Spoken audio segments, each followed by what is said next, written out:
The year is 2018. You open your SoundCloud app and this voice has taken over. Meanwhile, Logan Paul has taken over the internet by storm. On the negative side, Bill Cosby has been found guilty on 3 accounts of aggravated assault. On the fashion sector, ragged photos with exposed knees are trending and crop tops are in fashion more than ever. What made 2018 so wholesome was the warm welcome it had from its previous year, 2017. The year that birthed a completely new and different music style and perspective. One artist that carried the SoundCloud era was Tentacion. He rose to fame in early 2017 with his album, 17. The album was undoubtedly a turn maker to modern music. Starting with change in marketing strategy, it slowly influenced new artists. In contrast to the old label-dependent marketing, this new marketing relied solely on a close bond between fans and the artist. For better illustration, the marketing was based on a cult-like following. When you in jail, people checking for you.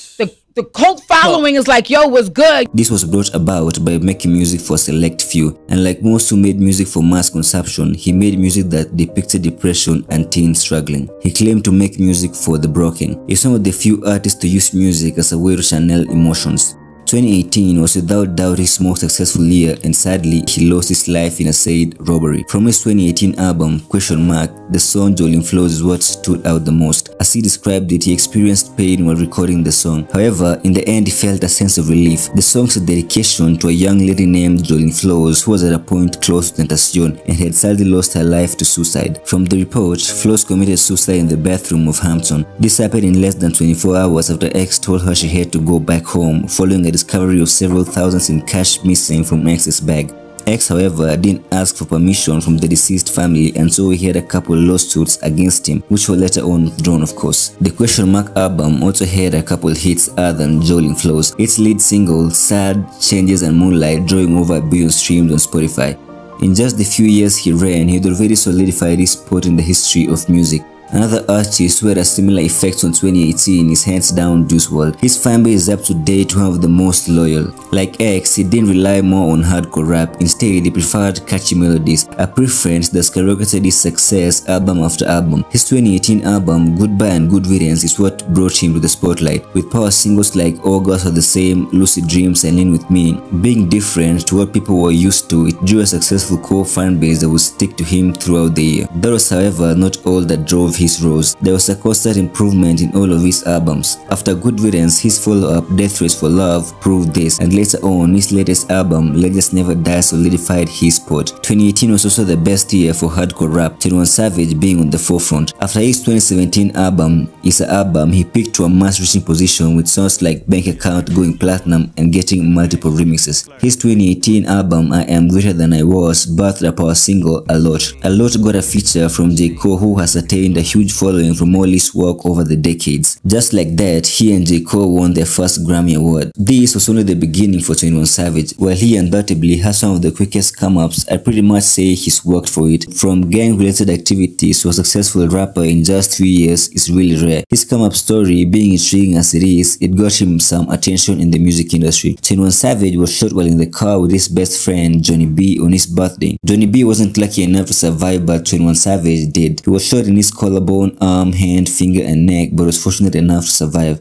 Talking of 2017 paving way for 2018 musically, I wouldn't fail to mention how Kendrick Lamar carried the year with his most successful album, Damn, which I admit had a really different approach to what we've heard from Kendrick. Containing massive songs like Loyalty, Love and Element, it won the best rap album of the year, with Loyalty featuring Rihanna being the most successful track of the album.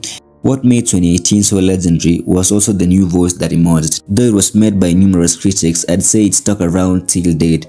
The one that stood out the most from this category is Playboi Carti, who released his debut album, Die Lit, debuting at number 3 on the charts. It became his breakthrough album. The album would further influence other artists, the likes of Mario Judah, who even though pictures himself as the next Playboi Carti, he can't hide the influence. Migos, another crew that saw immense success in the year 2018.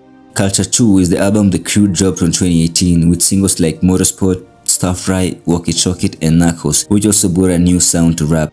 The album was so good that it peaked at number 1 on the Billboard 200, Motorsport having 2 big features, both Cardi B and Nicki Minaj. which reminds me of how female rap was at its peak in 2018. Nicki Minaj releasing her 4th studio album, Queen, which entailed massive tracks, Chan-Li being the lead single, then having other large singles of course like Good Form featuring Lil Wayne. The album peaked at number 2 on the Billboard 200 after Travis Scott's Astroworld. That's how huge the album was. Another female rapper that carried the year is, in my opinion, Cardi B. She released her studio album, Invasion of Privacy, which also had big singles.